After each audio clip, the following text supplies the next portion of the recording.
Diaper change. Consent দেয়, হ্যাঁ, দেওয়ার পরে আমি প্রয়োজনে সব জিনিসপত্র নিয়ে আসবো। আচ্ছা শোনেন, অ্যাসেসমেন্টের দিন আপনাদের যে সেন্টার অ্যাসেসমেন্ট হবে একটা ট্রলিতে প্রয়োজনীয় সব জিনিসপত্র গোছানো থাকে।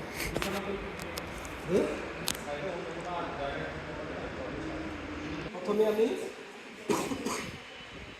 হ্যান্ড স্যানিটাইজ করলাম, করার পরে হচ্ছে পিপি মেনটেন করবো।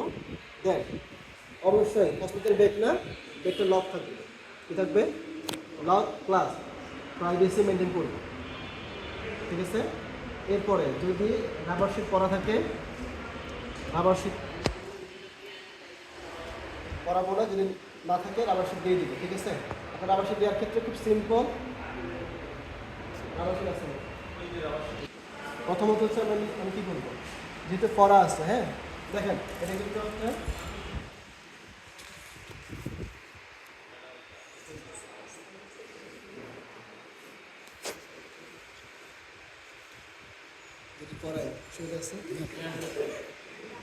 কেউ হাসিয়েন না প্লিজ।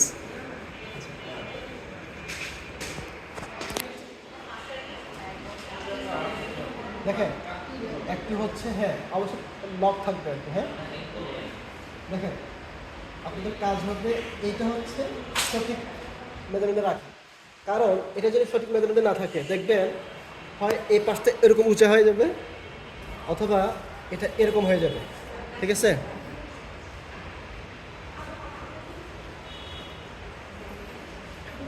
যেটা বলছিলাম আমাদের কাজ হচ্ছে এটাকে সঠিক পজিশনে রাখা। দেখবেন এটা যদি সঠিক পজিশন না হয়, যদি এরকম করে দেন দেখবেন কাজ করতে গিয়ে অনেক উঁচা হয়ে যাবে। অনেক সময় এই জন্য প্র্যাকটিসের কথা আসছে, যদি বেশি উঠাই দেন এরকম হয়ে যাবে, যা দিতে পারবেন না, ঠিক আছে। হ্যাঁ আঠা এটা হচ্ছে এদিকে থাকবে, উপরে থাকবে, তো আমাদের কাজ হচ্ছে এটা দেখা, ঠিক আছে।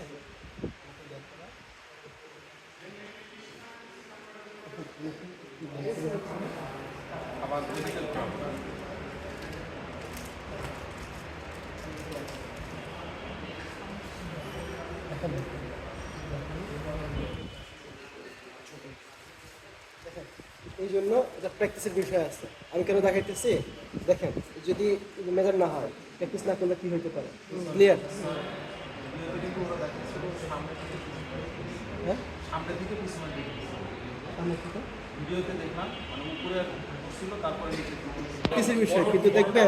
আচ্ছা এটা মানে সামনা মানে মানে নিচে আমি তোনাকে নিয়ে যাবো এই যে, হ্যাঁ ঠিক আছে, হ্যাঁ নিচে যাবে, যখন উঠাই যাবেন দেখবেন ওই যে আচ্ছা মানে জরুরি না থাকলে একটু শুনি।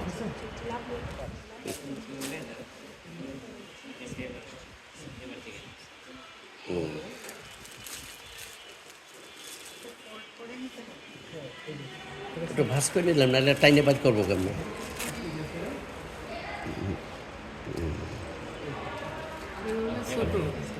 তারপরে কিন্তু দেখবেন নিচে নামাইতে হবে। এটা প্র্যাকটিসের বিষয়, প্র্যাকটিস করলে দেখবেন ওটা সাইজটা করতে কীভাবে আসবে। হ্যাঁ হ্যাঁ নিচে বডি বডিও স্যার, এটা তো বডি টু বডিও ডিফার করবে, করাইতে করাইতে অভ্যাস হয়ে যাবে। এটা একদম কোমর বরাবর মাথা রাখতে হবে, ক্লিয়ার। সহজ কথা। এটা এই মাথাটা আপনাকে কোমর বরাবর মিলে যাবে। এই জন্যই বলছি আপনি যখন প্র্যাকটিস করবেন না তখন দেখবেন মনে হবে এটা হবে টেপটা কোমর বরাবর। একটা কোনো ভাবে থাকলে একটা না আমি স্যার একটু লাগানোটা দেখান তো।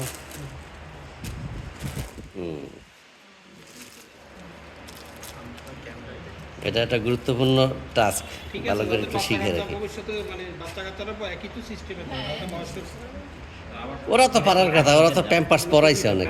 এগুলো হচ্ছে হ্যাঁ পেন সিস্টেমও আছে। এখন একটা তো পেন্টই আছে, পেন্ট। হ্যাঁ পেনটি থাকলে প্যান্টও আছে, খোলাটা দুইটাই আছে। প্রথমটা সোজা, পরে এটা কোনো নেই। একটা উপরে আর একটা অ্যাঙ্গেল কি হলো, একটা এইখানে টানিয়ে নিয়ে আসবো উপরে। ওটার উপরে একটা থাকে সোজা, আর এইটা হলো কর্নার হয়ে যায় আর কি। এটা এদিক থেকে যায়, এটা এদিক থেকে আসে, আর এটা এটা সোজা দুইটা সোজা থাকবে থাকে। আর এইটা এভাবে করে দুইটা এক জায়গায় দেবা। না এটা দুটাই পাশাপাশি হবে, ওইটার সিস্টেম আলাদা ছিল। এক একটাই কিন্তু এটা যেভাবে তোমার মিলবে এটা এভাবে মিশবে। সিস্টেম সিস্টেম কিন্তু সবটাই এক থাকে না। কোম্পানি টু কোম্পানি ভিন্ন হয়।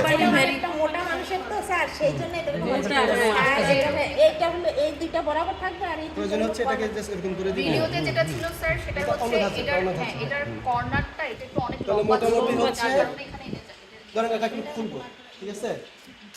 কোম্পানি ভ্যারি করে। এবার এটাকে একটা পড়া আছে, কোম্পানি এক এবার পড়া আছে। এখন আমার কাজ হচ্ছে ব্যাকপার্ট খুলে আবার পরিষ্কার পরানো। করে আবার একটা ঠিক পড়া। আছে? এখন সেক্ষেত্রে হচ্ছে আমার অবশ্যই গ্লাভস করা থাকবে, গ্লাভস করা থাকবে। এরপরে প্রথমত কনসেন্ট নিলাম, নেওয়ার পরে এই যে চেঞ্জ করার যে সকল জিনিসপত্র সব নিয়ে আসলাম। নিয়ে আসার পরে হচ্ছে আমি প্রথম হ্যান্ড স্যানিটাইজ করলাম। হ্যান্ড স্যানিটাইজ করার পরে হচ্ছে আমরা গ্লাভস করলাম, মাস্ক করলাম, হ্যাঁ, তারপর টুপি পরানো Privacy ensure করলাম। প্রাইভেসি ইনশিওর করলাম। এরপরে হচ্ছে আমি খুলবো। প্রাইভেসি এনশিওর করে কিন্তু মুখে বলতে হবে না। হ্যাঁ, মুখে বলতে হবে, হ্যাঁ মুখে বলতে হবে। এটা কিন্তু খুব আস্তে আস্তে করতে হবে, হ্যাঁ। দেখবেন যে যখন জ্যাকেট যাবে ভেঙে যাবে, এইভাবে যেন হচ্ছে কোনো ময়লা যেন না পড়ে। এরপর আস্তে আস্তে ওয়েট টিস্যু নেবো তো মুছে হ্যাঁ, ওয়েট টিস্যু দিয়ে ধরেন front to back. Wait tissue আছে দেখুন, ওয়েট টিস্যু এখানে আছে না?